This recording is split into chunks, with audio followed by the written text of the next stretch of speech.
PPT 봅니다. 이 꽃이 무슨 꽃입니까? 수국입니다. 꽃말은 감사입니다. 수국은 여름 장마철에 피는 꽃이죠.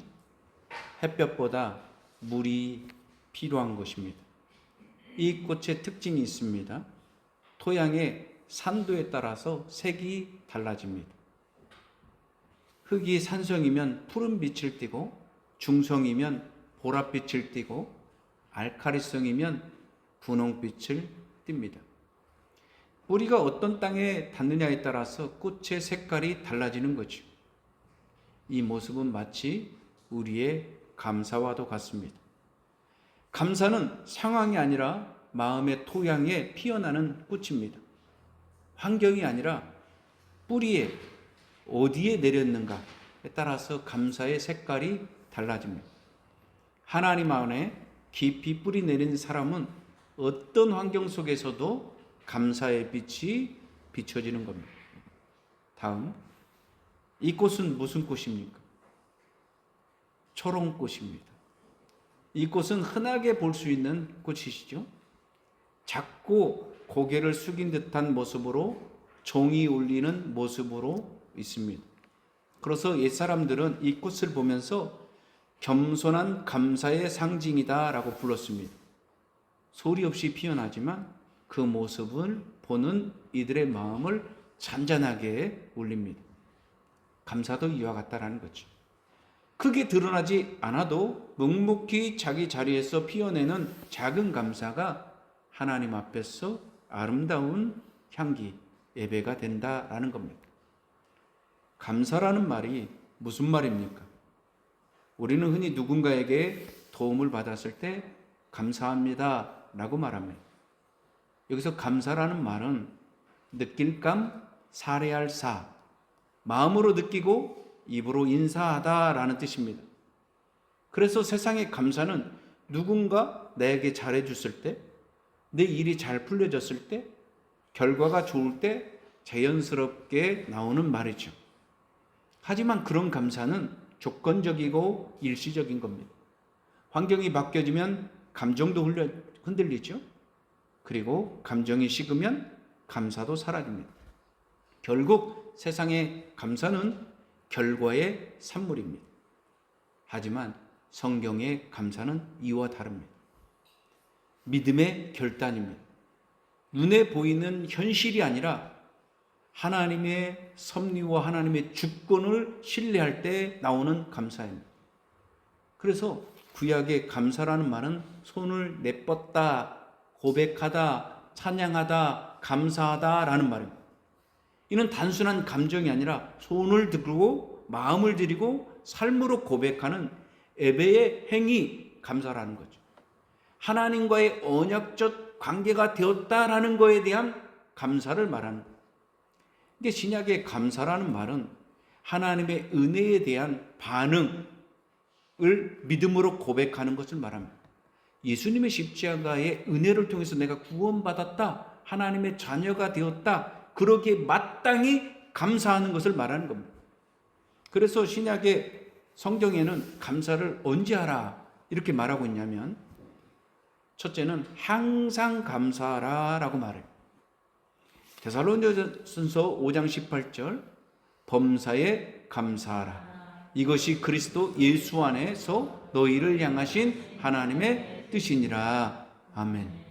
이게 성경의 감사는 어떤 상황에 있든지 감사하라는 거예요. 감사는 감정이 아니라 믿음을 선택하는 겁니다. 좋은 일이 있어도 감사를 선택하는 거예요. 나쁜 일이 있어도 감사를 선택하라는 겁니다. 왜냐하면 주님은 신실하시기 때문이라는 거죠. 성경은 기도할 때 감사하라는 것입니다. 그래서 빌립보서 4장 6절에 아무것도 염려하지 말고 다만 모든 일에 기도와 간구로 너희 구할 것을 감사함으로 하나님께 아뢰라. 아멘. 감사는 기도의 문을 여는 열쇠입니다. 기도는 감사로 시작하죠. 그리고 감사로 결국 마칩니다. 그래서 기도는 한마디로 감사라는 거예요. 우리가 기도하는데 염려하거나 근심하거나 걱정하거나 불평하거나 원망하지 말라는 거예요. 그래서 기도할 때는 감사하라는 거예요. 하나님이 이루실 것을 믿고 감사하라는 겁니다. 그게 기도라는 거예요. 성경은 풍족할 때 감사하라고 말하고 있어요. 신명기 8장 10절에 이렇게 말해요. 내가 먹어서 배불리고 내 하나님 여호와께서 내게 주신 좋은 땅으로 말미암아 그를 찬송하리라. 아멘. 감사는 풍요의 결과가 아니라 풍요의 근원이신 분이 하나님이라는 사실을 알기 때문에 감사라는 것. 우리가 많이 받았기 때문에, 우리가 많은 것들을 가지고 있기 때문에 감사하는 것이 아니라 하나님이 이 모든 것을 주셨기 때문에 이 모든 것을 하나님이 주셨습니다라고 믿기에 감사하라는 거예요. 감사의 차원이 다른 거죠. 세상은 내가 뭔가 있어야 감사해요. 그런데 내가 뭔가 있든 없든 나에게 모든 것을 주신 분이 하나님이라는 사실을 알면 감사한다라는 거죠. 성경은 고난 중에 감사하라고 말해요. 그래서 하박국 3장 17절 18절에 비록 무화과 나무가 무성하지 못하며 나는 여호와로 말미암아 즐거워하며 나의 구원의 하나님으로 말미암아 기뻐하리로다. 아멘. 감사는 상황과 환경 때문에 하는 게 아니라 나의 구원의 하나님 때문에, 나를 구원해 주신 하나님의 은혜 때문에 감사하라는 거예요. 그래서 하박국 선지자는 고통과 결핍이 있는데 나는 구원의 하나님 때문에 다 감사합니다. 우리가 내 삶 속에서 내가 뭔가를 가지고 있는 그것을 보는 것 때문에 감사하는 것이 아니라 하나님 때문에, 내가 하나님 보니까, 나와 함께 하시는 하나님 보니까 그 하나님 때문에 감사합니다 라고 말하는 거예요. 성경은 예배 중에 감사하라고 말하고 있어요.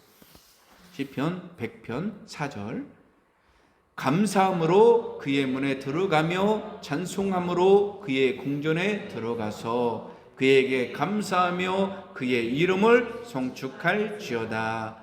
아멘. 감사는 예배의 문을 여는 열쇠라는 거예요. 불평은요, 하나님의 임재를 닫아버려요. 그런데 감사는 하나님의 임재가 열려지는 거예요. 하나님이 나에게 찾아오는 방법은 감사하는 거예요. 하나님 앞에 감사할 때 그때 하늘문이 열려지고 내 마음 가운데 하나님이 하나님의 나라와 하나님의 뜻으로 임하게 된다라는 거예요. 그런데 내가 감사하지 않고 원망하거나 불평하거나 근심하거나 걱정하면 하늘의 문이 닫혀지는 거예요. 하나님이 나에게 올 수가 없다라는 거예요. 성경은 모든 일에 예수의 이름으로 감사하라고 말하고 있어요. 골로새서 3장 17절 무엇을 하든지 말에나 일에나 다 주 예수의 이름으로 하고 그를 힘입어 하나님 아버지께 감사하라. 아멘. 우리가 무슨 일을 할 때 그 기초가 뭐냐? 예수의 이름으로 감사하라는 거예요. 말을 할 때도 예수의 이름으로 감사의 말을 하는 거예요. 행동을 할 때도 예수의 이름으로 감사하며 행동하라는 겁니다.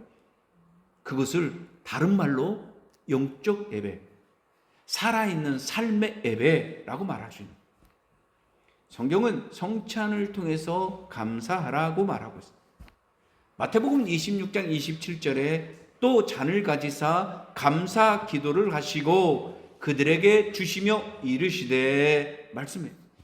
예수님이 십자가의 죽음의 고통을 앞두고 제자들과 함께 성찬을 나누면서 성찬할 때 이렇게 하는 거예요. 하나님께 감사했다라는 거예요. 이 성찬은 단순한 의식이 아니에요.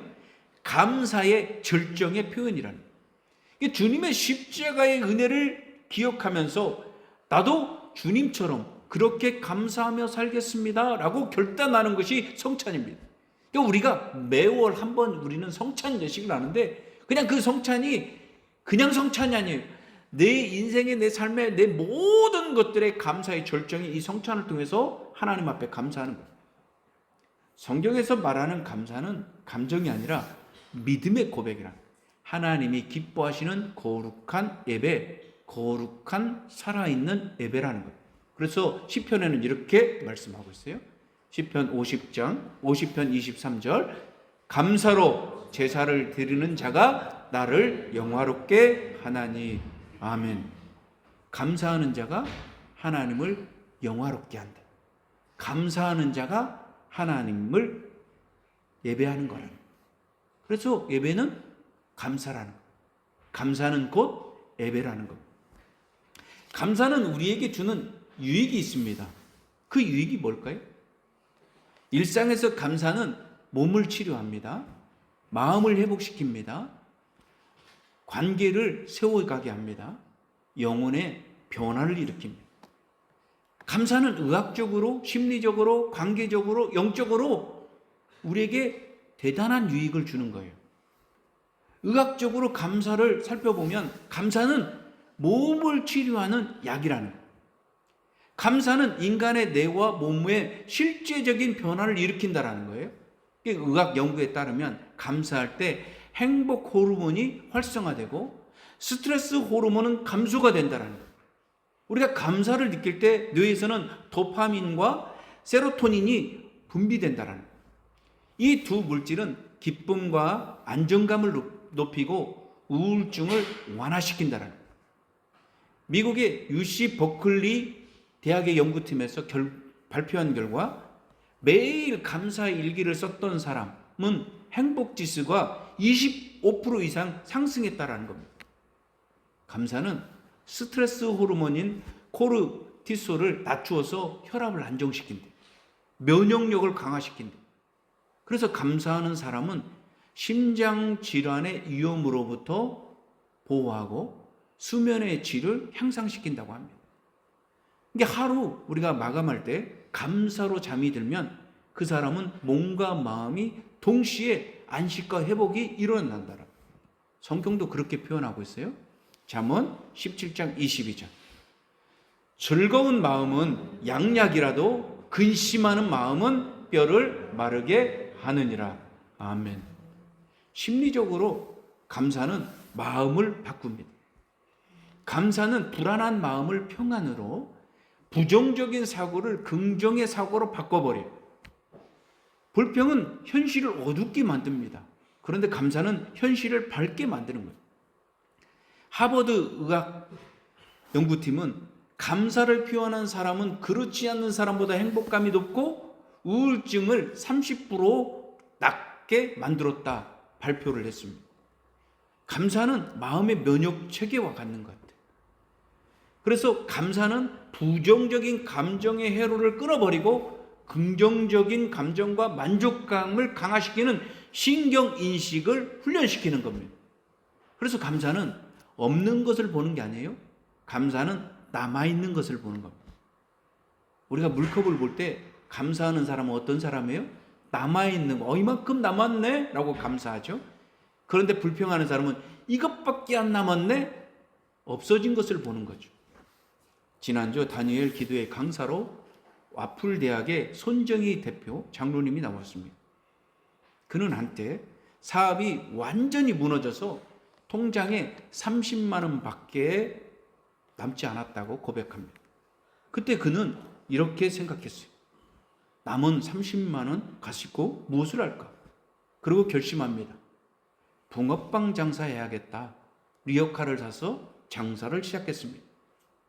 그때마다 하나님께서 사람의 천사를 보내주시고 그를 도우셔서 지금의 자신 되었습니다. 이렇게 간증했습니다. 저는 생각했어요. 그때 그 사람이 없어진 것을 보았다면, 자기가 가지고 있었던 수억이 사라졌던 것, 그것만 보았다면 그의 인생은 불평의 인생이 되었을 거예요. 그런데 지금 하나님이 자기에게 남겨진 이 30만 원을 보았기에 새 인생이 열려진 겁니다. 감사는 없는 것을 세는 게 아니에요. 현재 지금 나에게 남아있는 것을 보는 믿음의 눈이에요. 감사는 절망의 자리에서도 하나님은 여전히 일하고 계신다라는 것을 바라보는 믿음의 시선이란. 감사하면 심리적인 안정이 와요. 평안이 와요. 그리고 다시금 시작할 수 있는 힘과 능력이 생기는 것입니다. 관계적으로 보면 감사는 사랑입니다. 감사는 관계를 살립니다. 신뢰를 회복합니다. 공동체가 하나 되게 묶습니다. 감사는요, 신뢰를 줍니다. 우리가 상대방에게 감사합니다라고 고백하죠. 그러면 상대방은 내가 이 사람에게 존중받고 있구나, 내가 이 사람에게 중요한 사람이구나 라는 것을 느끼게 만드는 거예요. 감사는 공동체를 살려요. 감사가 많은 공동체는 불평이 줄어들어요. 서로 격려하는 분위기가 생기는 거예요. 기업에서도 감사 문화가 되어 있는 이 조직은요, 생산성이 높고 팀워크가 강화가 되고 같은 마음으로 같은 뜻으로 그 기업이 잘 되는 것들이 통계적으로 나와 있어요. 근데 불평의 언어들이 많은 기업들은 잘 되지 못하더라는 거예요. 감사가 당연히 여기는 마음을 버리게 되고 서로의 존재가 하나님의 선물로 바라보게 되는 겁니다. 저는 목사잖아요. 사역자잖아요. 일반 사람들보다 저는 조금 더 많이 베풀고 많이 나누고 살아갑니다. 그런데 그렇게 나누다 보면 참 다양한 사람들을 만나요. 어떤 사람은 그것을 당연하게 여기는 사람이 있어요. 어떤 사람은 그것을 진심으로 감사합니다 라고 받아들이는 사람. 예전에는 솔직히 그랬어요. 감사하는 사람에게는 더 많이 주고 싶었어요. 감사하지 않고 목사님이니까 뭐 당연한 거지 여기는 사람은 다시는 주고 싶지 않았어요. 하지만 지금은 그 마음이 달라졌어요. 예전에는 상대방의 태도를 보면서 내가 나눠줬지만 지금은 하나님이 나에게 나눠줄 수 있는 기회를 주셨구나, 이것 또한 하나님이 주신 감사구나 라는 마음이 드니까 누가 감사하든 누가 당연히 여기든 그게 별로 중요하지 않는 거예요. 상대방이 중요하지 않는 거예요. 그저 하나님이 나눌 수 있는 기회 주신 거 감사합니다. 내가 상대방을 섬길 수 있는 거 그저 감사합니다. 상대방이 받을 자격이든 받을 자격이 없든 따지지 않습니다. 그저 감사하는 겁니다. 감사는 우리 마음 가운데 다른 사람을 향해서 제한 두지 않습니다. 그저 누구든지 감사하는 마음으로 나누고 또 베풀면서 살아가는 거예요. 그러면 그 공동체는 아름다운 공동체가 되는 거죠. 성경의 감사는요, 하나님의 임재의 문을 여는 예배예요. 감사는 단지 좋은 습관이 아니에요. 하나님의 뜻이고 예배의 본질이라는 거예요.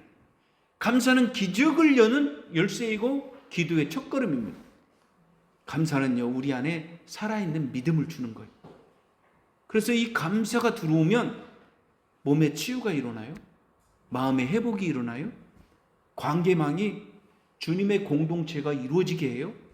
우리의 삶은 결국 하나님과 교통하고 소통되는 거룩한 예배자가 되는 겁니다. 그리스도인들이 가장 잘해야 될 것이 무엇입니까? 이건 제가 말하는 거예요. 첫째도 감사, 둘째도 감사, 셋째도 감사입니다. 감사하는 자를 하나님이 사랑해요. 세상도 다른 사람도 감사하는 자를 인정해 줘요. 우리가 살아가는 데 있어서 가장 중요하게 여기는 건 뭐냐? 감사라는 거예요. 감사. 오늘 본문 1절 2절 봅니다. 내 영혼아 여호와를 송축하라. 내 속에 있는 것들아 다 그의 거룩한 이름을 송축하라. 내 영혼아 여호와를 송축하며 그의 모든 은택을 잊지 말지어다. 아멘. 제가 이 말씀을 보면서 눈에 들어온 게 있었어요. 내 영혼아, 내 속에 있는 것들아, 다시 내 영혼아, 그리고 송축하라, 송축하라, 송축하라. 3번 같은 것이 반복되는 거예요. 성경에서 3이라는 숫자는 완전수를 상징하지요. 성부, 성자, 성령, 삼위 하나님이 완전하신 것처럼 다윗이 지금 자기의 영혼의 깊은 곳에서부터 하나님께 온전히 찬양하고 온전히 감사하고 온전히 예배한다라고 고백하고 있는 거예요. 그래서 다시 이렇게 말하는 거예요. 내 영혼아, 내 속에 있는 것들아, 내 영혼아, 여호와를 송축하라. 이는 단순한 감정의 고백이 아니에요. 전인격적인 고백이에요. 자신의 생각과 감정과 의지와 몸, 삶 전체를 하나님을 향해서 감사드리고 찬양드리고 예배드리고 영광을 돌리고 있는 겁니다. 그래서 다윗이 이어서 이렇게 고백합니다. 그의 모든 은택을 잊지 말지어다. 이렇게 고백해요. 여기서 모든 은택은요, 단순히 물질적인 복이나 형통을 말하지 않습니다. 히브리어로 은택은 갚으심, 보답하심, 베푸심이라는 의미입니다. 즉 다윗이 말한 은택은 하나님께서 우리에게 은혜를 갚으시고 은혜를 베푸신 그 모든 선물, 곧 언약적 구원의 관계를 말하는 거예요. 우린 죽을 수밖에 없었는데 하나님은 우리 가운데 찾아오셔서 하나님과 언약적 관계가 된 존재가 되었다. 그러기에 마땅히 하나님 앞에 감사한다. 이렇게 고백하고 있는 거예요. 하나님의 은혜의 절정은 바로 예수 그리스도의 십자가죠. 그분의 피로 우리는 죄사함 받았고, 그분의 사랑으로 우리는 하나님의 자녀가 되었으며, 그분의 부활로 우리는 영원한 생명을 약속받았습니다. 그리고 그분은 우리에게 인자와 긍휼하심을 지금부터 영원까지 내리셔서 우리가 하는 그 모든 것들을 책임져 주시겠다라고 약속하는 거예요. 그것을 아는 사람은 매 순간 하나님의 은택을 잊지 않는 거예요. 하나님의 은택을 기억하면서 살아가는 거예요. 그래서 다윗은 이렇게 고백하는 거예요. 내 영혼아, 여호와를 송축하라. 그의 모든 은택을 잊지 말지어다. 자기는 기억하며 살겠다는 거예요. 우리도 예수님의 십자가의 은혜를 통해서 내가 이 모든 은택을 받았습니다라고 고백하는 사람은 이렇게 외쳐야 돼요. 내 영혼아, 예수 그리스도의 십자가의 은혜를 찬양하라. 그 모든 은택을 잊지 말라. 그 모든 은택을 기억하라. 반드시 모든 은택을 기억해서 은혜를 보답하면서 살아라. 이렇게 결단하면서 살아가는 거예요. 이게 감사라는 거죠. 그렇다면 우리가 하나님이 우리에게 주신 모든 은택이 뭡니까? 오늘 성경은요 3절부터 5절까지 우리에게 가르쳐줘요. 첫째는 그가 내 모든 죄악을 사하시며 라고 말씀합니다. 죄사함에 은혜를 주셨다라는 거예요. 그렇기 때문에 우린 감사라는 거예요. 여기서 사하시며 라는 말은 용서하다, 관계를 회복하다 라는 뜻입니다. 하나님은 죄를 단순히 없애는 뿐만 아니라 죄로 인해 끊어졌던 그 모든 관계를 다 이어주시겠다는 겁니다. 그것이 바로 예수 그리스도의 십자가의 은혜라는 거예요. 우리는 예수님의 십자가 때문에 죄사함을 받았고요, 거듭남을 받았고요, 하나님의 자녀로 거룩한 존재로 우리가 살아갈 수 있게 된 거예요. 그것을 아는 사람은 마음 깊은 곳에서부터 감사가 폭포수처럼 흘러나온다는 거예요. 세리장이었던 세리가 예수님 만났어요. 제사함의 기쁨이 막 들어왔어요. 근데 그 마음이 기쁜 곳에서부터 감사가 팍 터져 나옵니다. 그래서 이렇게 고백해요. 누가복음 19장 8절. 보시옵소서, 내 소유의 절반을 가난한 자들에게 주겠나이다. 감사, 제사함의 기쁨이 있는 거예요. 제사함의 기쁨이 있는 사람은 감사하지 않을 수 없는 거예요. 그래서 제사함의 기쁨은 감사로 표현된다라는 겁니다. 성경을 보세요. 내 모든 병을 고치시며 라고 말해요. 치유의 은혜가 있기 때문에 감사하라는 겁니다. 고치시면은 상처를 싸매다, 온전하게 하다라는 뜻입니다. 하나님은 우리 육체뿐만 아니라 마음의 상처, 죄책감, 두려움, 이 모든 것들을 다 치유하시고 회복하시는 겁니다. 하나님은 우리가 감사할 때 그 모든 것들을 회복하기 시작하는 거예요. 감사가 중요하다는 거예요. 감사를 통해서 회복이 일어나고 치유가 일어나는 거예요. 셋째, 내 생명을 파멸해서 속량하시며 라고 말씀하는 겁니다. 구원의 은혜에 감사하라는 겁니다. 속량하다라는 말은 값을 지불하고 되찾다라는 뜻이죠.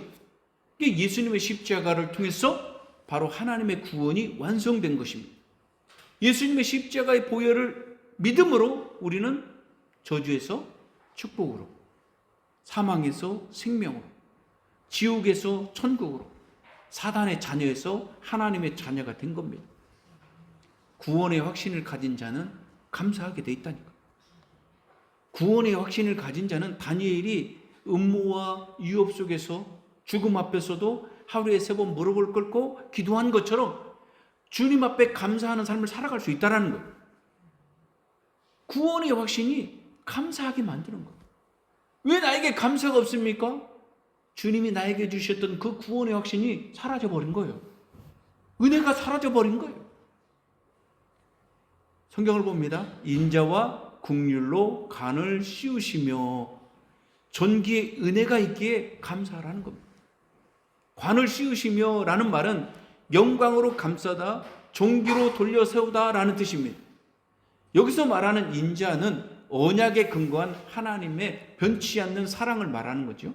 긍휼은 어머니가 자녀를 품듯이 불쌍히 여기는 것을 말하는 겁니다.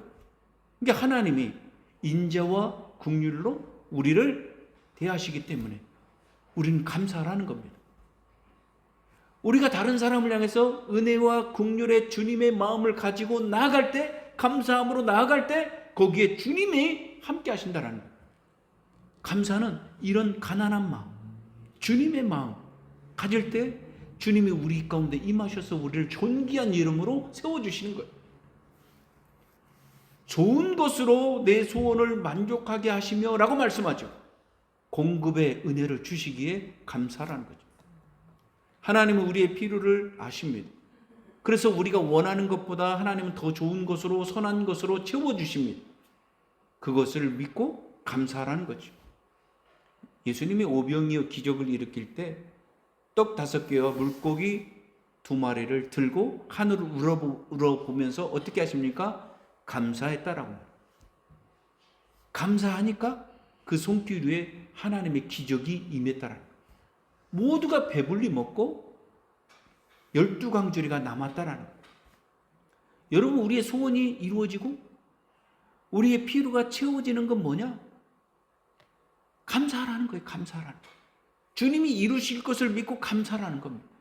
지금 주님께서 나를 통해서 이 없는 것을 통해서 이루실 것을 주님이 약속하신 것을 믿고 감사하라는 겁니다. 그럴 때 주님이 그 순간에 하나님의 놀라운 계획이 우리 가운데 임하는 거예요.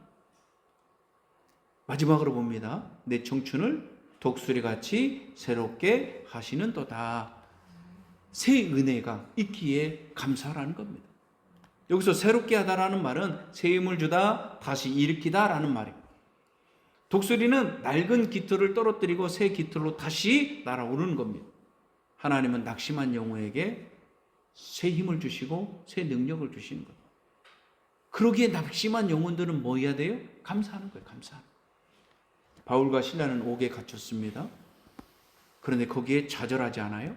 하나님께 감사하고 찬송했습니다. 그들의 상황은 변하지 않았습니다. 그런데 그들의 마음은 변했습니다. 새 힘을 얻었습니다. 거기에 주님의 나라와 주님의 역사가 임했습니다. 여러분, 여러분이 감사한다고 해서 상황 바꿔지지 않아요. 여러분, 마음이 바꿔질 뿐이에요. 마음이 바꿔지면 독수리가 날개치며 올라간 것 같이 새 힘을 얻습니다. 새 능력을 얻습니다. 그래서 다시금 한 걸음 나가서 하나님의 놀라운 역사가 우리 가운데 임하는 겁니다. 매튜 헨리는 감사는 하나님이 행하신 은혜를 기억해서 비롯되었다라고 말해요. 여러분이 감사하지 못하는 이유는 주님의 은혜를 잊었기 때문입니다. 여러분이 감사하는 이유는 주님의 은혜를 기억하고 있기 때문입니다. 다윗은 그것을 알았어요. 그래서 이렇게 크게 외치는 겁니다. 그의 모든 은택을 잊지 말지어다. 우리도 다윗처럼 이렇게 크게 외쳐야 돼요. 예수님의 십자가의 은혜를, 모든 은택을 내가 잊지 않겠다. 예수 그리스도의 십자가의 보혈의 은혜를 내가 기억하며 살겠다. 예수 그리스도의 십자가의 은혜가 너무나 크기에 나는 보답한 자로 나가 살겠다. 이렇게 크게 외치면서 살아가야 되는 거예요. 예수님의 십자가의 은혜로 우리는 어떤 존재가 돼요? 하나님과 언약적 관계가 되었어. 하나님의 자녀로 구원받게 되었어. 그것 하나로만 우리는 충분하게 감사할 수 있습니다. 그런데 거기에 더해서 신실하신 하나님이 우리와 약속합니다. 이제부터 영원까지 너와 함께 할 것이다. 네 영혼은 내 것이고 네 육체도 내 것이고 네 삶에 필요한 모든 것들을 내가 충만하게 채워주실 것이다. 그렇게 약속하는 거예요. 우리는 감사를 절대로 잊으면 안 됩니다. 감사 기억해야 돼요. 무슨 일을 하든지 주 예수의 이름으로 감사의 말을 하고 감사의 행동을 하고 감사의 나무를 실천해야 됩니다. 그것이 뭡니까? 하나님을 영화롭게 한다는 거예요. 그것이 예배라는 거예요. 감사하는 말을 할 때 그게 예배예요. 감사하는 행동을 할 때 그게 예배예요. 감사하는 나눔을 할 때 그게 예배라는 거예요. 그 예배가 이루어질 때 하나님이 임재하시는 거예요. 그것이 주님의 나라와 주님의 통치가 임하는 거예요. 여러분, 하나님은 우리 가운데 가장 좋은 곳으로 지금도 인도하시는 분이에요. 그 하나님 만나기 원합니까? 감사하면 돼요. 그래서 우리의 삶의 평생 모든 것들이 감사하며 살겠습니다. 마음으로부터 내 말로 내 행동으로 감사하며 살겠습니다. 그 하나님, 그런 자로 감사하며 살기를 원합니다. 우리 입술로 이 시간 찬양하면서 감사로 살겠습니다. 결단합니다. 감사하신 하나님, 감사하신 하나님,